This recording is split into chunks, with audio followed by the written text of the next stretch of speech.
IPO market में काफी ज्यादा एक्शन बढ़ रहा है। हैप्पीएस्ट माइंड की हमने देखा कल दमदार लिस्टिंग हुई, आज हालांकि थोड़ी सी मुनाफा वसूली दर्ज हो रही है स्टॉक में। रूट मोबाइल, इस इशू को भी अच्छा रिस्पांस मिला, ये सोमवार को लिस्टिंग के लिए आएगा, लेकिन अगले हफ्ते कैम्स का आईपीओ खुलेगा। कंपनी 2200 करोड़ से ज्यादा का फंड रेज कर रही है।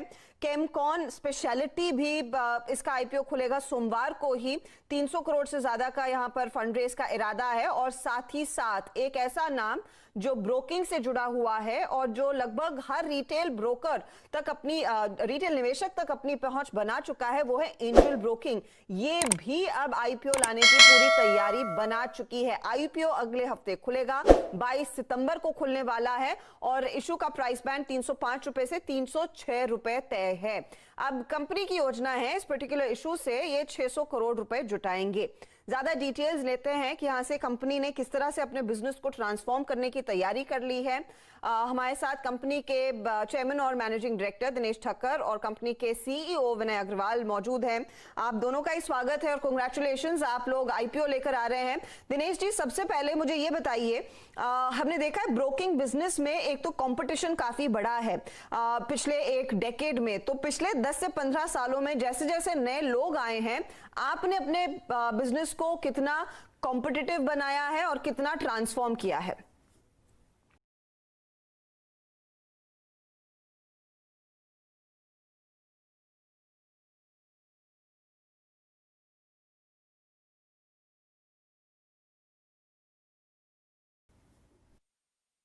तो स्टॉक मार्केट में क्या इंपॉर्टेंट है कि जो यूजर है उनकी हैबिट्स क्या हो रही है। अब आप देखोगे मोस्टली इंडिया का majority of the population tier 3 में और मिलेनियल्स है, और millennials are use to like अपने ऐप से शॉपिंग करेंगे, ट्रैवलिंग करेंगे, तो वैसे उनकी हैबिट हो गई। इन्वेस्टमेंट भी करना है उनको थ्रू मोबाइल ऐप करना है।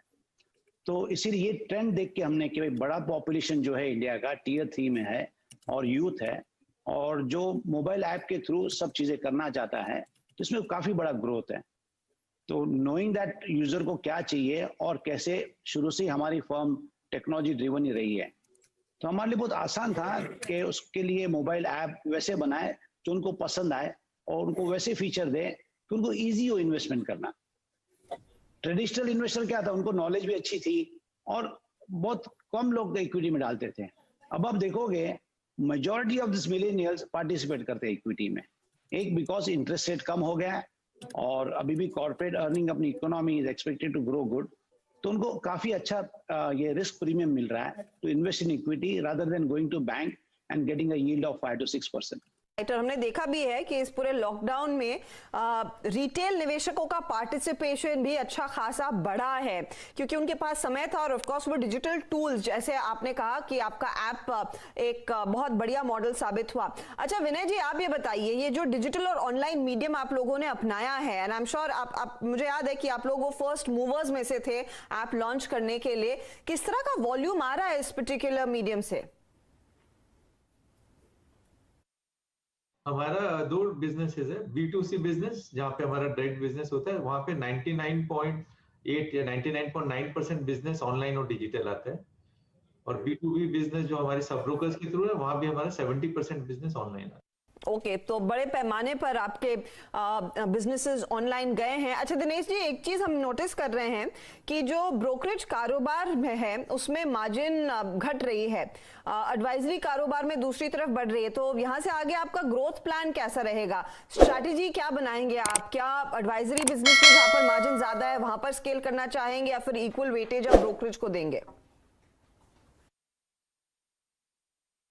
तो हमें ये लगता है कि रिटेल अभी भी बहुत ग्रोथ देने वाला है। अभी भी बहुत कम लोग इक्विटी में इन्वेस्ट कर रहे हैं। मेजॉरिटी ऑफ द पॉपुलेशन अभी भी अपना इक्विटी में नहीं है। अगर आप देखोगे टीयर 3 में हार्डली 0.5% ऑफ पॉपुलेशन इक्विटी में इन्वेस्टमेंट कर रहा है, और अर्बन पॉपुलेशन देखोगे तो 6% कर रहा है। एशियन कंट्रीज देखोगे तो 10% पेनिट्रेशन है इक्विटी का। तो अभी भी मुझे लगता है ये रिटेल जो पार्टिसिपेशन शुरू हुआ है, इसका इन्फ्लेक्स पॉइंट था इंटरेस्ट रेट कम होना, और इंटरेस्ट रेट कम होने के हिसाब से और प्लस अपने पास जो यूथ है उनकी रिस्क एपिटाइट और अंडरस्टैंडिंग इस इक्विटी क्लास में ज्यादा है।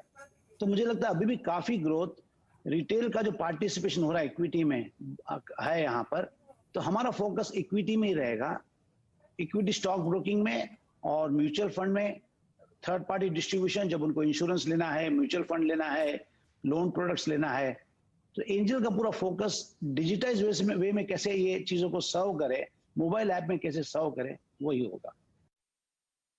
ओके, तो आप कह रहे हैं कि ब्रोकरेज और रिटेल बिजनेस को बढ़ाने पर आपका फोकस रहेगा, लेकिन विनय जी मैं आपसे पूछना चाहूंगी, ये जीरोधा ने अपना काफी मार्केट शेयर बढ़ा दिया है, पेटीएम अब उतर आई है और वहां पर हमने देखा बहुत बढ़िया तरीके से कन्वर्जन रेट देखने को मिला है। इस तरह के नए खिलाड़ियों के साथ आप कैसे compete करेंगे, क्या स्ट्रैटेजी बना रहे हैं, क्योंकि ऑनलाइन में काफी एजाइल हैं और ऑफ कोर्स एक अच्छा खासा मार्केट शेयर वैसे ही कैप्चर कर चुके हैं। देखिए, हमारे 2-3 यूनिक प्रपोजिशंस है जो मार्केट में किसी के पास नहीं है। पहला, हमारा जो प्रोडक्ट है, हमारा जो डिजिटल प्रोडक्ट है, वो इस इंडस्ट्री का one of the best product है। दूसरा, हमारा जो डिजिटल जर्नी है, जिस तरीके से हम कस्टमर को कंटिन्यूअसली इंगेज करते हैं, उसके प्रेफरेंस के हिसाब से है। ये जो एंगेजमेंट है, ये हर कस्टमर का हिसाब से, प्रेफरेंस के हिसाब से उनको इंगेज किया करके रखते हैं। तीसरा, हमारा प्राइसिंग में हमने बताया कि हमारा प्राइसिंग अभी इंडस्ट्री का बेस्ट प्राइसिंग है।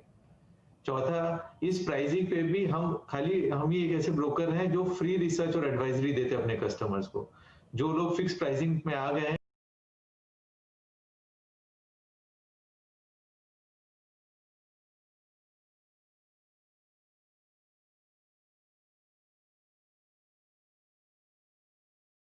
वो कोई भी फ्री रिसर्च और एडवाइजरी नहीं देता है। ओके, और वो आपकी एक यूनिक सेलिंग पॉइंट रहेगी।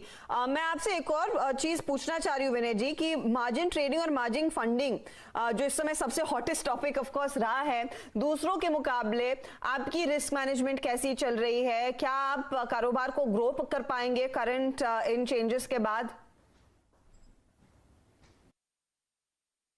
जो सेबी ने चेंज किया है, वो प्रोसीजर चेंज किया है। तो सेबी ने क्या किया है, पहले जो ब्रोकर्स लोग शेयर्स अपने पास रख के मार्जिन फंडिंग फैसिलिटी देते थे कस्टमर को, उनकी जगह अभी कस्टमर्स को ये शेयर्स प्लेज करने पड़ेंगे। और ये प्लेज करने का जो पूरा प्रोसेस है, वो ऑनलाइन बहुत अच्छे से सेटल हो गया है। वो कस्टमर्स को बहुत आसानी से वो शेयर्स प्लेज कर पा रहे हैं। लेकिन जो ब्रोकर लोग ऑनलाइन नहीं है, फिजिकल है, उनके कस्टमर्स के लिए ये बहुत कठिनाई का प्रोसेस है। तो हमको लगता है कि ये जो नया प्रोसेस है, इससे डिजिटल कंपनीज को, डिजिटल ब्रोकिंग हाउस को बहुत फायदा मिलेगा और कंसोलिडेशन और जोर से होगा। तो हमारी जैसी कंपनी को इसका फायदा मिलेगा। विनय और दिनेश, आपका धन्यवाद हमारे लिए समय निकालने के लिए। ऑल द वेरी बेस्ट आपके इशू के लिए। याद रखिए, अगले हफ्ते 22 तारीख को ये इशू खुलने वाला है। प्राइस पॉइंट 305 से 306 रुपए है। कंपनी 600 करोड़ रुपए जुटाने की योजना बना रही।